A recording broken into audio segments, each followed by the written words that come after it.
Hoje meu trabalho aqui é Cristo na família. É falar sobre esta realidade. Cristo,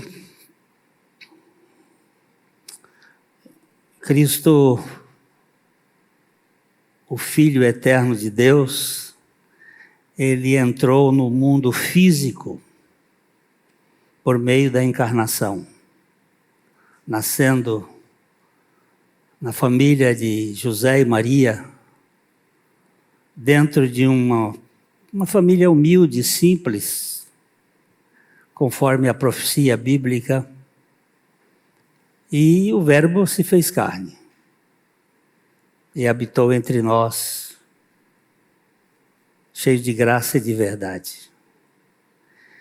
Ele se submeteu à vida humana, ele experimentou todas as suas realidades, exceto o pecado. E viveu em obediência plena ao Pai e aos pais. A única vez que ele criou um pouquinho de tensão na vida dos pais foi quando ele ficou no templo.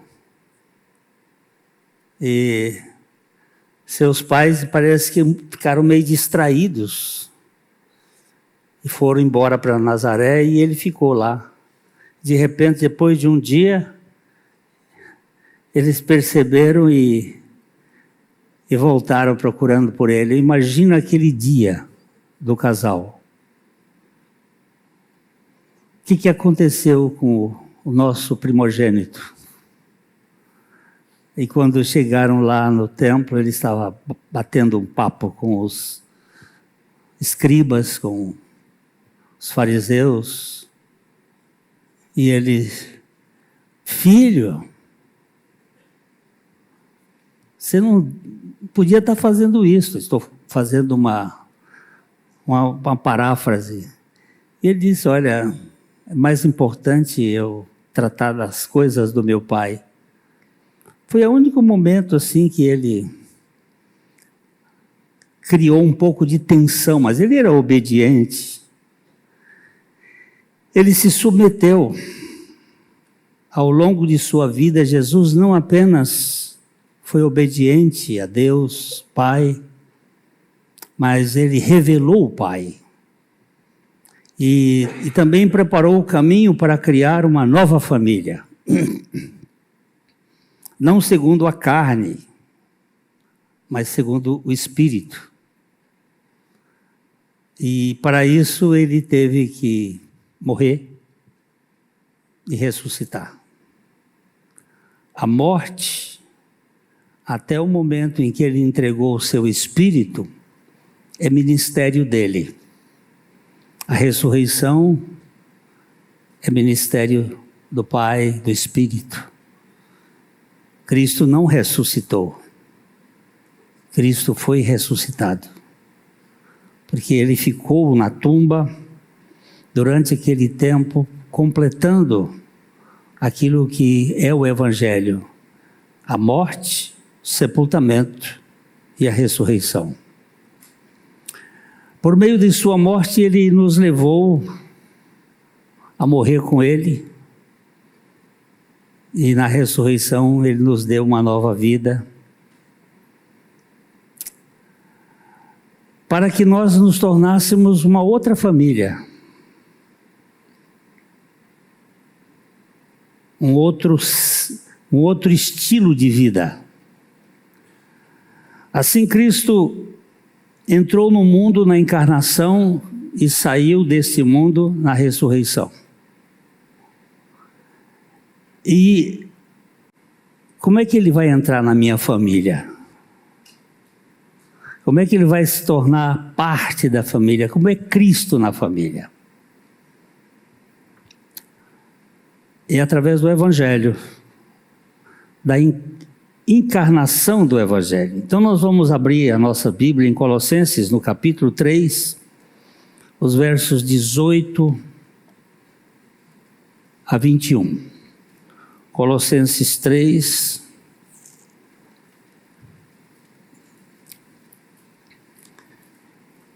18 a 21.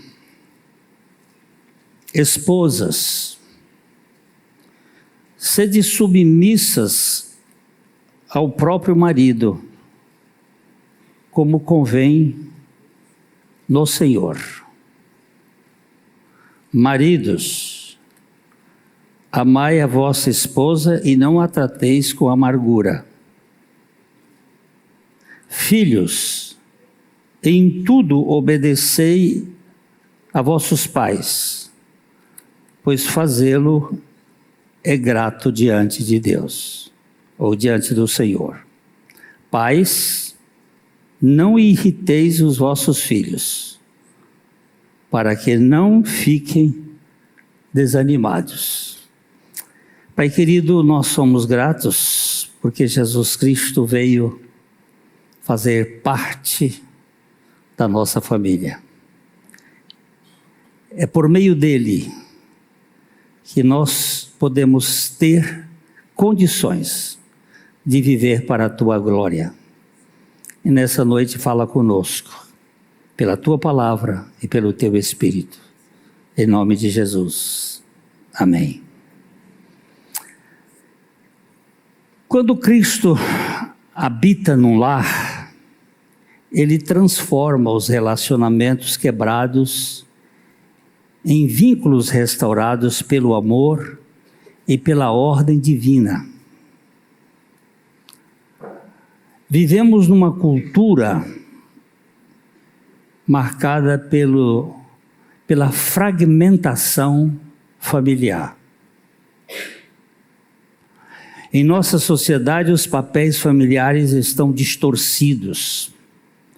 Esposas ressentidas, maridos passivos ou autoritários, filhos rebeldes e pais irritadiços. Essas são características da sociedade disfuncional, de uma sociedade caída. Vou repetir: esposas ressentidas, maridos passivos ou autoritários, filhos rebeldes e pais irritadiços. Essa cultura fragmentada gera lares disfuncionais. O que é um lar disfuncional? É um ambiente familiar marcado por relações desequilibradas, comunicação falha, ausência de afeto ou excesso de controle, onde os membros não se sentem emocionalmente seguros ou valorizados. O Dr. Martyn Lloyd-Jones, que foi um médico e um expositor bíblico que enche o coração da gente, ele disse o seguinte: a falência da sociedade é a falência do lar. E a falência do lar é uma falência da espiritualidade cristã vivida dentro de casa. Mas a boa notícia é que Cristo não apenas salva indivíduos, ele redime estruturas. Começando pela família, transformando um lar disfuncional em um lar funcional, onde as coisas funcionam. O que é um lar funcional? É um ambiente familiar saudável, com papéis claros, comunicação respeitosa, apoio mútuo, uma disciplina equilibrada e a presença do amor e segurança, promovendo um real crescimento emocional, espiritual e relacional dos seus membros. Da disfunção da queda, à funcionalidade da ressurreição, tem um processo divino nas nossas vidas. Vamos ler de novo esses 3 versículos aí, os 4 versículos. Vamos ler outra vez. Esposas, sede submissas ao próprio marido, como convém ao Senhor. Por que ele botou a mulher em primeiro lugar aqui? Porque lá no Jardim do Éden, foi a mulher quem iniciou o processo da queda. Ainda que ela não tenha sido responsabilizada diretamente pela queda em si. Porque a Bíblia diz que por um só homem entrou o pecado. Mas ela não foi submissa. E ele começa aqui levantando isso. E depois ele diz: maridos, amai vossa esposa. E não a trateis com amargura. Mulheres ressentidas, magoadas pelo tratamento dos maridos. E muitas vezes invisível. Isso não aparenta, isso não aparece assim de forma clara. Depois ele diz: filhos, em tudo obedecei a vossos pais, pois fazê-lo é grato ao Senhor. Hoje o Marquinho foi muito feliz na exposição que ele fez aqui sobre a questão da família e dos seus papéis. E pais, não irriteis os vossos filhos, para que não fiquem desanimados. Ele deu uma lista bem boa aqui de maneiras como nós irritamos os nossos filhos. Paulo, ele descreve essa epístola para combater a heresia do gnosticismo principal, do misticismo e do judaísmo que estava dentro da igreja de Colossos, fazendo um rebuliço lá dentro. E ele então vai procurando exaltar a suficiência e supremacia de Cristo. Abra isso, a Bíblia em Colossenses 1, versículo 15. Ele está descrevendo aqui de Cristo.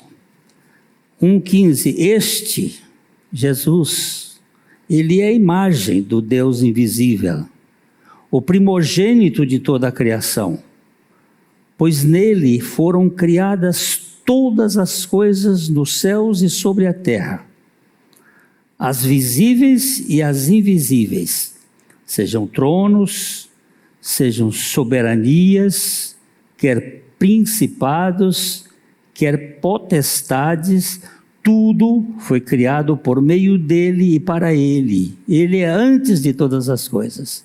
Nele tudo subsiste. Ele é a cabeça do corpo da igreja. Ele é o princípio, o primogênito de entre os mortos, para em todas as coisas ter a primazia, porque aprouve a Deus que nele residisse toda a plenitude, e que, havendo feito a paz pelo sangue da sua cruz, por meio dele reconciliasse consigo mesmo todas as coisas, quer sobre a terra, quer nos céus. O que tem mais? O que se pode acrescentar aqui? Ele é totalmente suficiente. Então, a partir do capítulo 3, o apóstolo aplica essa cristologia à vida prática. Depois que ele fala que Cristo é esse tudo, ele vai fazer uma aplicação. E estamos ressuscitados com Cristo, se assim é verdade, nós devemos viver em uma novidade de vida, inclusive na família, onde o Evangelho vai ser mais contextualizado no modo de ser. Não é aqui no púlpito, não é aqui na igreja, é na nossa casa, é na nossa família.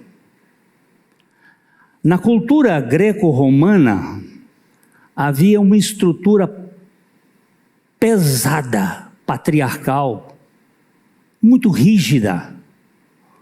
O homem tinha o poder absoluto sobre sua esposa, sobre seus filhos e sobre os seus escravos. O chamado poder de vida e morte. O pai grego tinha esse poder na cultura grega ou greco-romana, especialmente no direito romano, o chamado paterfamilias. Ele exercia autoridade absoluta sobre a sua casa. A pátria potestas diz o seguinte: ele pode vender seus filhos como escravos. Ele pode rejeitar ou abandonar um recém-nascido. Só para vocês terem uma noção, a igreja de Roma, onde Paulo escreve a carta, no final ele faz uma menção de uma série de mulheres. Aquelas mulheres eram fruto de cuidados da igreja em crianças que foram rejeitadas e colocadas para ser mortas. Elas nasciam, se eram meninas, então o pai descartava e colocava para ser morta. E a igreja de Roma cresceu especialmente com mulheres, pegando aquelas meninas e criando, e elas mais tarde puderam casar e ter filhos. Mas o poder romano era muito duro. Um general escrevendo para sua esposa: estou indo para a guerra. Se nascer menino, cria o meu filho. Se nascer menino, mate-a. Isso fazia parte da cultura romana natural. Isso era uma coisa comum. Ele podia ordenar o casamento ou o divórcio dos seus filhos adultos. Se ele casasse com uma pessoa que eu não queria, eu dizia separar. Ou eu quero que você case com quem eu quero que você case. Ele podia punir severamente a sua esposa, ou até expulsá-la, ou matá-la. Até decidir pela vida ou morte dos membros da família, sem que o Estado o punisse. Agora o Estado quer fazer o inverso. Ele agora quer ter poder sobre os nossos filhos, até obrigar a vacinar os nossos filhos.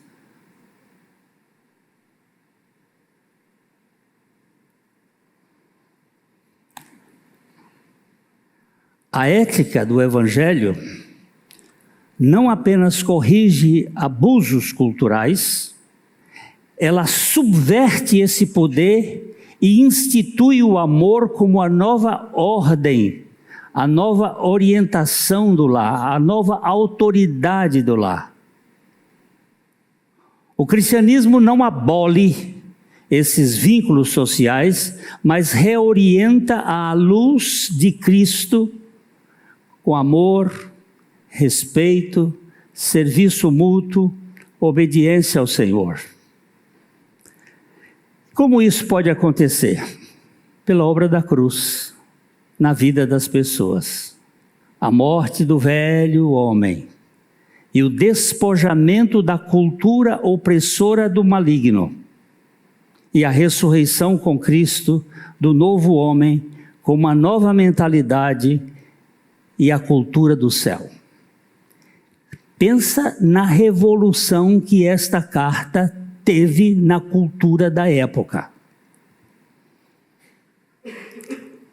Quando um homem podia rejeitar a sua esposa, matar os seus filhos, ou mandar vendê-los como escravos, Paulo vai dizer, olha, não trate seus filhos dessa maneira.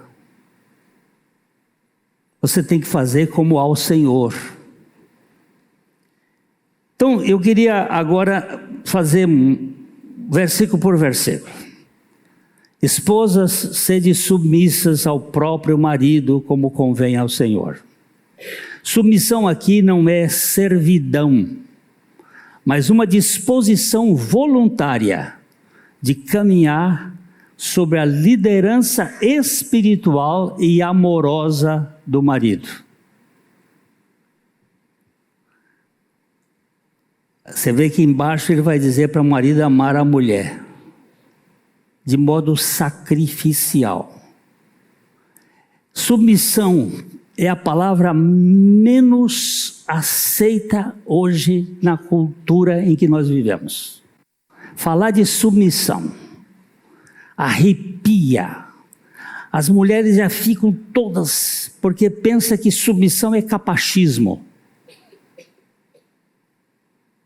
Mas a palavra de Deus não vai ser mudada e nem vai ser atualizada.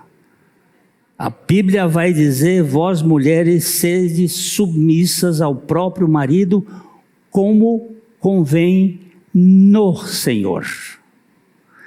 João Calvino, comentando esse texto, ele disse, a sujeição da esposa ao marido deve ser moderada pela regra do temor de Deus e não motivada por coação, mas por reverência a Cristo. A submissão para uma mulher cristã deve ser o deleite do seu coração. Deve ser o prazer. Por quê? Porque ela vai ter um homem que vai amá-la como Cristo amou a sua igreja. A esposa piedosa vê sua vocação como um reflexo da submissão da igreja a Cristo. Vamos olhar em Efésios capítulo 5, verso 24, quando Paulo tem um texto semelhante, ele disse, Efésios 5, 24, como porém a igreja está sujeita a Cristo, assim também as mulheres sejam em tudo submissas ao seu marido. Uma vez o Márcio fez um casamento onde eu estava presente e ele foi tratar sobre esse problema da submissão e a turma se rebuliçava ali e estava... Porque é um termo que não, mas isso não é contemporâneo, isso não é moderno, não, isso é bíblico. Isso é bíblico. Não tem nada a ver de mandar, de onipotência humana, de ser um déspota. A esposa está submissa com prazer. Submissão não é silêncio cego, mas cooperação fiel e piedosa.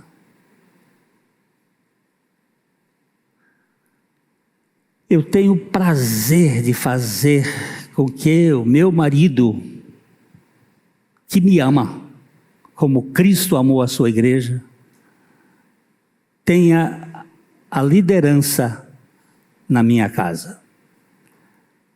A disfuncionalidade dos nossos filhos acontecem muitas vezes aqui. Aqui é o anque opus hic labore est. Tradução do meu professor de latim, clássica, que é aqui onde a porca torce o rabo. É aqui onde o problema vai se tornar problema. Susana Wesley,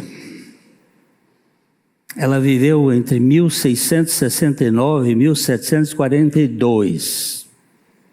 Susana foi mãe de 19 filhos. Entre eles, John Wesley, Carlos Wesley. E ele é um dos exemplos clássicos de uma mulher que se submetia ao marido como convém no Senhor. Embora o marido, Samuel Wesley, tivesse temperamento difícil e enfrentasse grandes dificuldades financeiras e ministeriais, ele era pastor. Susana nunca deixou de apoiá-lo.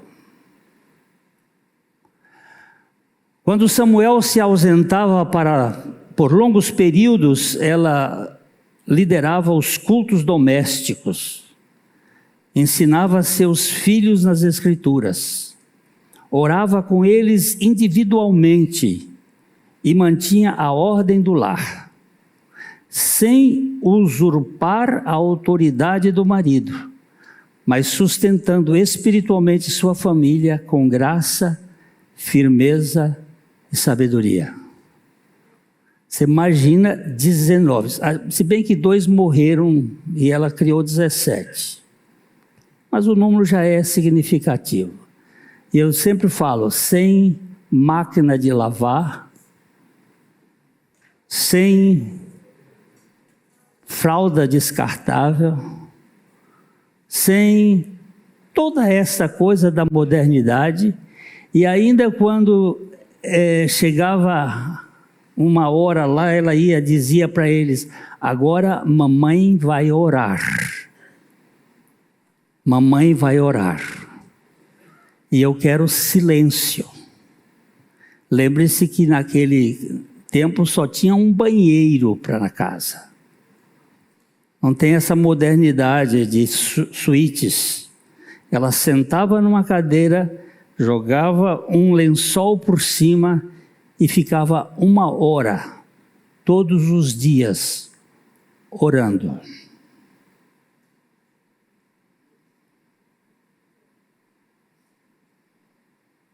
Não tem tempo, não. Nós não temos prioridade. Nós não temos escolhas certas. Não vem me dizer eu não tenho tempo. Você imagina essa mulher dando aula de grego para os seus filhos, de latim, de matemática, de língua inglesa,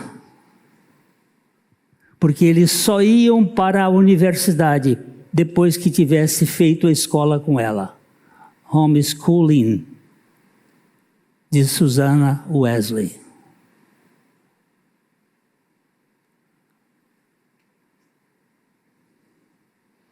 A gente tem que pensar 2 vezes antes de falar alguma coisa.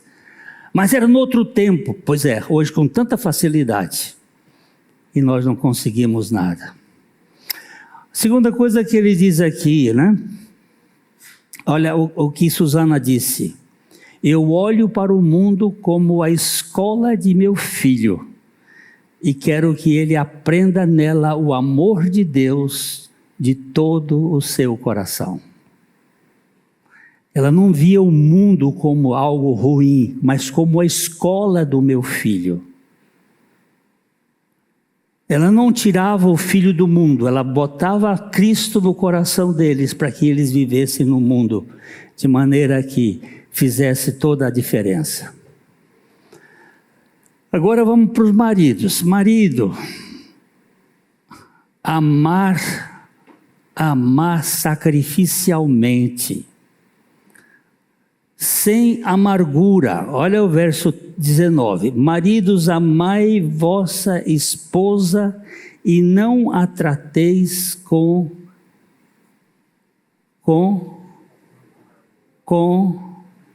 amargura.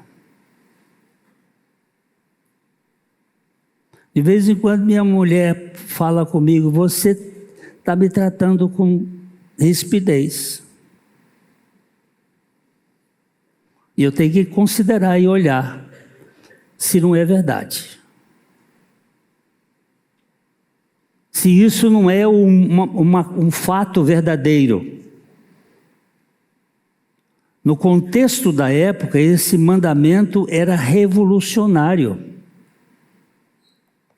Paulo exige amor semelhante ao amor de Cristo pela igreja. Assim como Cristo amou a sua igreja e a si mesmo se entregou por ela.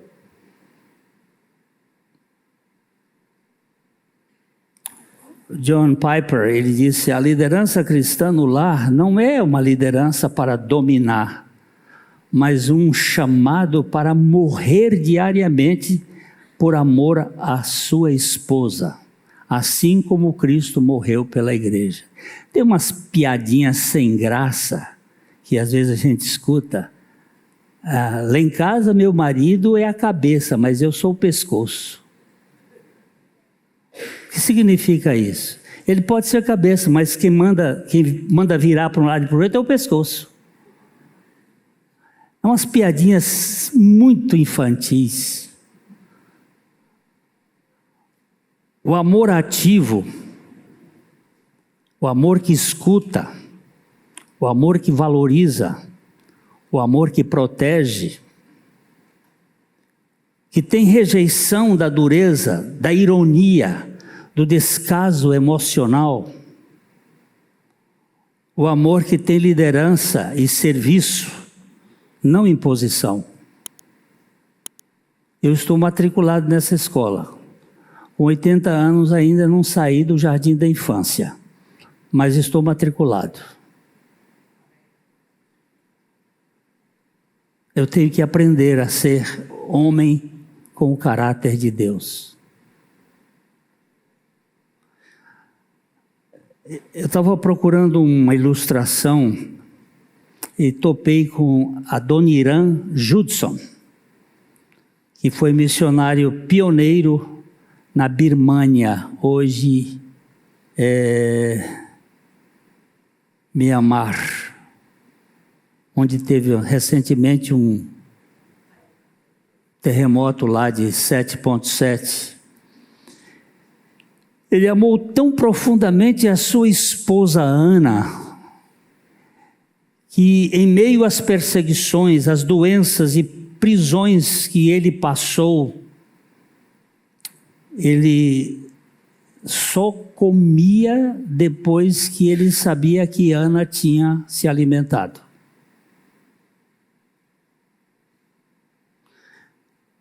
Ele foi torturado por pregar o Evangelho, mas ele não pensava em si, mas em sua esposa, antes de mais nada. Quando ela adoeceu gravemente, ele cuidou dela com ternura até o seu falecimento. Seu amor não era sentimentalismo, nem discurso, era entrega como a de Cristo. Na biografia do Dr. Tozer, há uma frase que diz assim: ele amou a esposa com ternura pastoral, orando com ela, servindo-a no sofrimento e encorajando-a na missão. Este homem traduziu a Bíblia inteira para a língua birmanesa e teve influência na conversão deixa eu pegar aqui que eu anotei,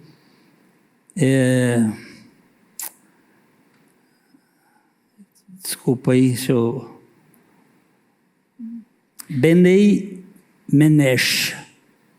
Benei Menesh é a tribo de Manassés, daquelas 10 tribos que desapareceram lá no tempo, no ano 722, quando não foi Nabuzaradão, não foi o rei Salmaneser tomou o reino do norte, as 10 tribos sumiram e essa tribo, que são chamados os filhos de Manassés, Benei Manasseh.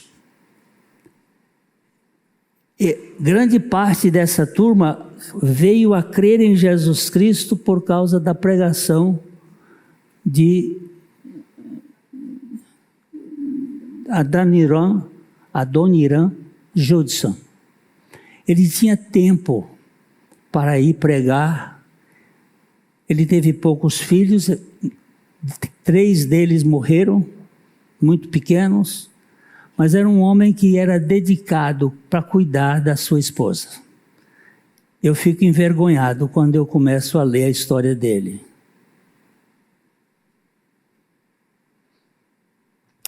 E nós temos que entender que nós às vezes temos um discurso bonito, mas no convívio a coisa não é bem assim. Aí ele passa para os filhos, né? Filhos, obedecei ao Senhor, porque isso é agradável ao Senhor. Uma coisa que agrada a Deus é a obediência dos filhos. Na fé cristã, a obediência dos filhos é um ato espiritual e não apenas uma regra social. Obedecer aos pais é obedecer a Cristo. Matthew Henry, um expositor bíblico bem querido, ele diz: a obediência infantil é a base da ordem em toda a sociedade. Onde ela falta, a desordem prospera.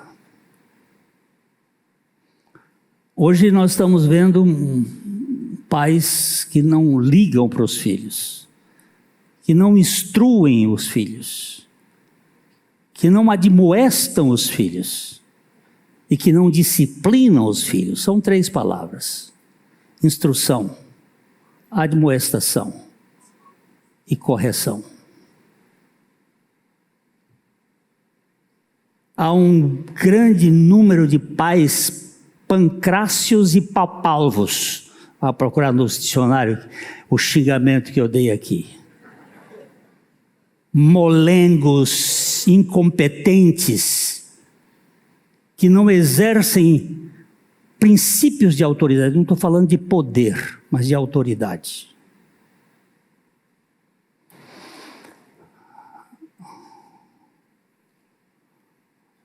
Eu fui procurar uma pessoa, Timothy Dwight, neto de Jonathan Edwards, presidente da Yale University.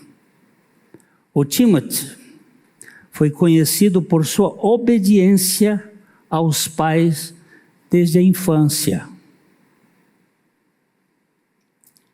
Só para a gente ter, eu não peguei aqui, mas eu deveria ter feito essa pesquisa para você.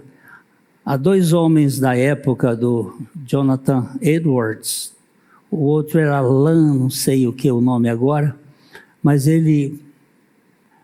o Jonathan Edwards teve várias pessoas, foram presidentes dos Estados Unidos, ou senadores, reitores de universidade.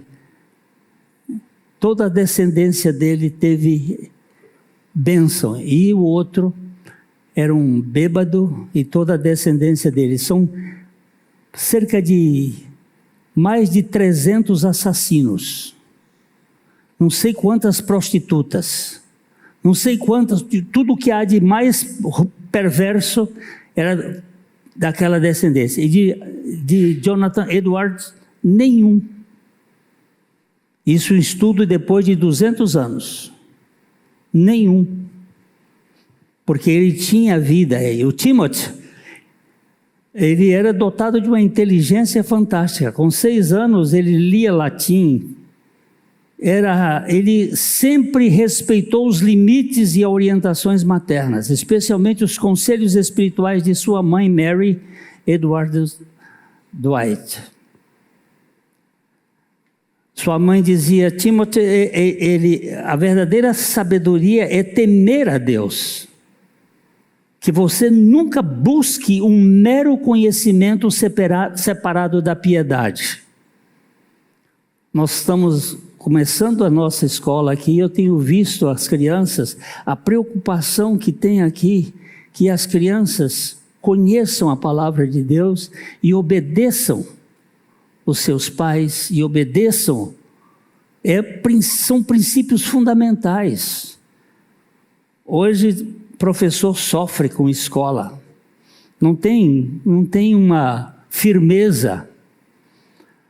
Essas narrativas que têm colocado a ideia de que a criança, é a criança que aprende, não é o professor que ensina. E aí tem trazido todas essas consequências. Ele se submetia alegremente a esse ensino, e quando adulto, ele atribuiu a sua fé ao equilíbrio e à disciplina piedosa e amorosa de sua infância, quando ele aprendeu a obedecer de coração. Agora, finalmente, ele fala: pais, não irriteis os vossos filhos para que não fiquem desanimados. Paulo adverte contra a criação autoritária ou negligente, que destrói o ânimo dos filhos, tanto a autoritária quanto a negligente. O objetivo é formar o caráter e não ferir a personalidade. O Dr. Sproul disse: a disciplina bíblica é a correção amorosa com vistas à formação do caráter. O autoritarismo cruel mata a alma da criança. Pais devem evitar sarcasmos, críticas constantes ou favoritismos. Sarcasmo é uma das terríveis metodologias do Satanás para desanimar as crianças. Ou críticas, ou favoritismo. Lembre-se que o favoritismo gerou Jacó, que carregou o problema com Esaú.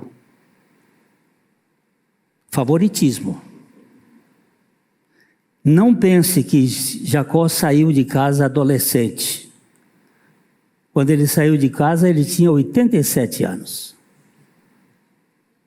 Eu vou chegar lá. Ele vivia na barra da saia da mãe. E tem muitos adolescentes velhos aí, dependentes de papai e mamãe. Ele deve encorajar, instruir com paciência e apontar os filhos para Cristo. A ilustração que eu fui buscar foi de John Newton, o compositor do Amazing Grace, A Graça Eterna. Apesar de sua juventude turbulenta, após sua conversão, ele criou a sua filha Betsy, com base nos princípios das Escrituras: disciplina com paciência, correção com amor, ensino com exemplo. 3 palavrinhas, 3 frasezinhas.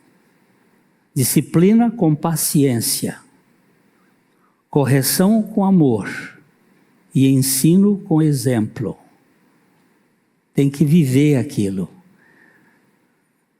Em uma das suas cartas, Newton escreveu assim: quando eu corrigia minha filha, eu orava mais do que falava, porque a ira humana nunca produz a justiça de Deus. Ele ia corrigir, mas ele orava antes de corrigir. ele se dedicava a formar o coração da filha, não apenas a corrigir comportamentos. O resultado foi uma jovem equilibrada, piedosa, que mesmo em uma sociedade decadente, ela fez a diferença. E como é que faz para mudar uma família disfuncional numa família funcional? Só a graça de Deus, né? Quando nós temos uma comunicação quebrada, papéis confusos e invertidos, amargura, gritos ou silêncio, rejeição ou ausência espiritual, porque isso é que forma a família disfuncional. A presença de Cristo como cabeça no lar,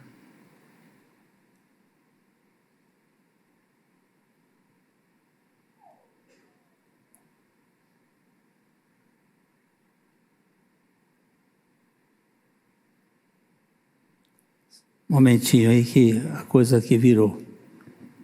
Como o cabeça dentro do lar, na minha vida, na vida da minha esposa, dentro do ambiente, como o marido que lidera com amor, como uma esposa que coopera com respeito, com filhos que obedecem no Senhor, com pais que criam com sabedoria e encorajamento. A transformação começa quando cada membro se rende ao senhorio de Cristo. Quando a graça governa os relacionamentos, a família reflete a comunhão com a Trindade. Paulo nos mostra que a nova vida de Cristo altera não só o culto do domingo, mas o convívio da segunda ao sábado. Cristo converte maridos insensíveis em líderes amorosos, esposas ressentidas em ajudadoras sábias, filhos rebeldes em obedientes discípulos, pais ausentes em pastores no lar. Ele pode fazer isso e ele faz isto pelo seu poder. A família é a célula da sociedade e da igreja. Onde Cristo reina no lar, reina também na cultura que a pessoa vive. Desafios que a gente queria deixar aqui. Para mim, marido, você lidera a sua casa com amor semelhante ao de Cristo? Para mim, você está liderando sua casa com amor semelhante ao de Cristo? Esposa, aí meu bem, vê se encaixa. Você vê sua submissão como parte da honra ao Senhor? Você está honrando ao Senhor enquanto você está submissa? Filhos, sua obediência aos pais é expressão de sua obediência a Deus? Porque você obedece a Deus, você está obedecendo seus pais.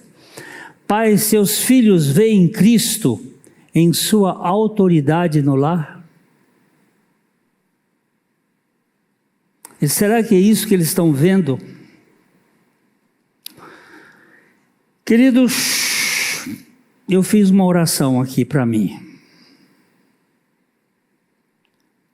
Eu disse, Pai,